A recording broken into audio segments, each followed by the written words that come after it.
What are your thoughts or any intelligence that you've got on the New Jersey drones? We call them New Jersey, but I know there are other places too. Globally, drones and orbs that have been appearing lately. Does anyone have some information on them? Well, I got what I think was at least a serious tip, that it does involve a nuclear weapon that was in the Ukraine. This is what I've been told. And it disappeared. And that we have been looking for it through frequencies. And those frequencies have involved putting up drones. And so the whole thing is a confusion of many layers going back to a nuclear missile is missing that we provided Ukraine. And I think it is a serious story. Oh, and that would make sense because they're looking in other parts of the world too, are they? You want to do it? Well, I mean, what is interacting with Ukraine? We don't know. But I'm just telling you that I've gotten that from a pretty serious source about why there have been so many drones for a period of time on the East Coast. They wanted to make sure that they could pick up, if they could pick up the frequencies. They may not be able to, which then makes it dicier, but if they can, then they don't want a nuclear missile going off on the East Coast of the United States. No, absolutely not. Thank you. Does anyone else have anything secret information? A question I've asked before about the beneficial science, the ET science that is helpful to the planet. The ETs have all kinds of things that we don't have that could help us on this planet with food and energy and all that. So what is the latest on that? When we get disclosure, will we also have a science that helps people and not just for military? What about that, Danny? Do you want to make a remark? You've said some interesting things about that before. Well, it's not clear. There are things that haven't come into the purview of the stuff that I've been doing. Oh, okay. There was something from the past that you said, and I can't remember it now, and I really wanted to remember, about some that they were keeping secret, something that could help us, in maybe growing food or other things on this planet. And because I've heard that from someone. I've talked about this a little bit. If you want to just get a simple little example, there's all kinds of possibilities. Anti-gravitic drive, all right? If we have craft that are anti-gravitic that can maneuver like those craft, that's pretty cool, right? Okay, so what could we do with that? What could we do with that could be really helpful to us? Well, here's something really simple. We have a problem that's not talked about much. We are accumulating huge amounts of spent nuclear stuff.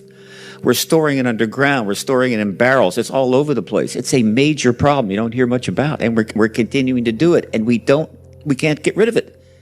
They're trying to invent a bacteria that can eat it. I'm not optimistic about that. Okay? And so it's just a huge problem. But if you have anti-gravitic drive, which I believe we do, it's not a problem at all. Because you can build a basic craft that can hold a nice container. You fill the container up with the nuclear stuff we got to get rid of. You take it up into orbit, much easier than you can now. You got a rocket on it, and you point it at the sun. You shoot it into the sun. And so using anti-gravitic technology, we can dump all of our nuclear waste into the sun, which can handle it very well. Problem solved. I got good news for you, Steve. Yes?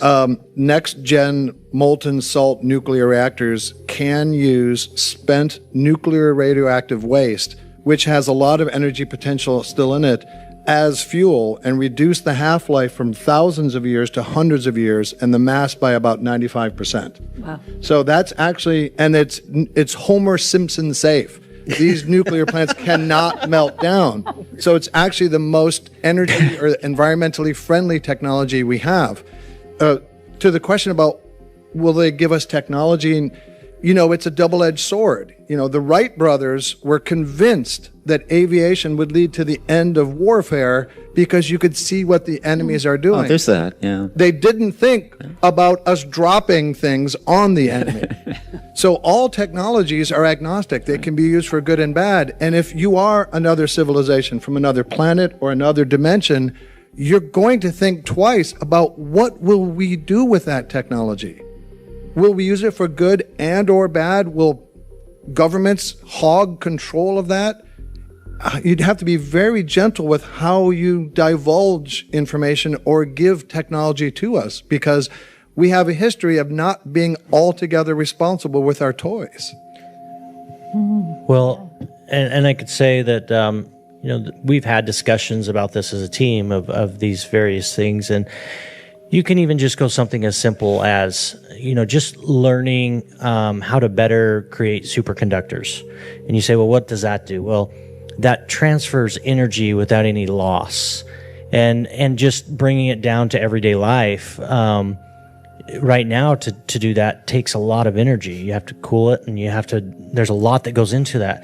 But we look at the race that we have right now with AI and the amount of data centers that have to be built to handle that. I've done some business deals with the such, and these data centers, one data center can take 300 megawatts of electricity to run it.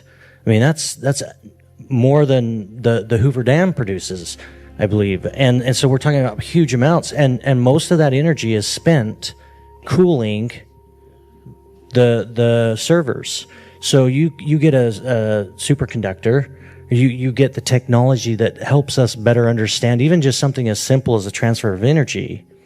And you right there erase a huge amount of energy that we're trying to produce to advance our technology. So it can be something as simple as just understanding one little tiny key piece, and it could be, at the end of the day, in your pocketbook, that could mean much cheaper energy rates and being able to live, and that's just a tiny little example. Oh, that's good. I like to think of things like that. There's a question here for everyone. Are there any mainstream physicists working on other dimensional interaction? That's a really good question. Does anyone know? No, we don't know that. Can I just say, my father was a physicist, and I wish he was alive today to see what's going on. Yes.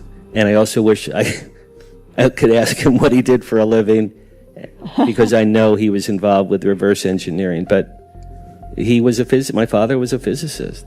Well, can I add something that has recently been reported? This was December 6th, so a while ago. But it's from the UK Daily Mail. Quote, secret Pentagon study hints at reincarnation being real after finding consciousness never dies. And this is an article that goes into and hooks up with what I was talking about earlier, the other dimensions. And this is, from my point of view, of people that are coming to me now in increasing numbers with some background of having worked either on, around, underground at S4 or UFOs, that one of the biggest keys to everything is going to be that the tall whites, the Nordics, the various very sophisticated ETs, they move by being able to hop dimensions and use frequencies.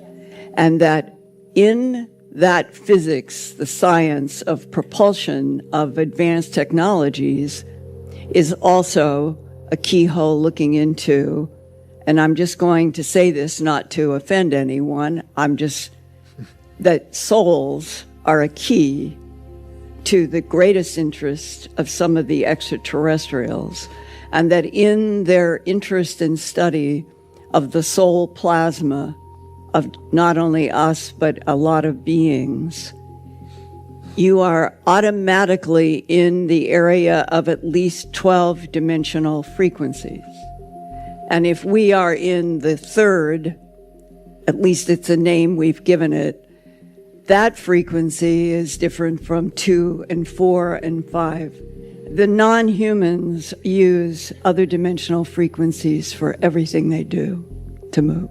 And we're totally disconnected from that on this planet.